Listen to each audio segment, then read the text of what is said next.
Jambore!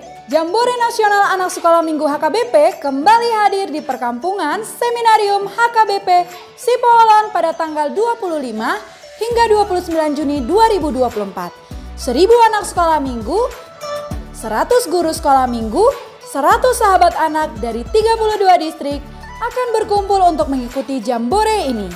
Anak-anak sekolah minggu akan diajak untuk mempelajari Alkitab dengan cara yang menarik, membangun kecintaannya terhadap Tuhan dan juga gerejanya HKBP.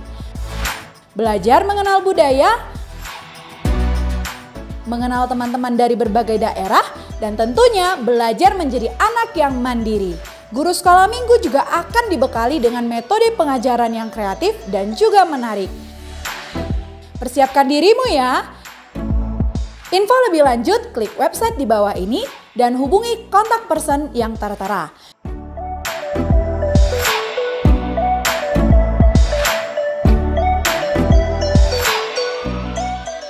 Jambore Nasional Anak Sekolah Minggu HKBP 2024 hebat dan spektakuler.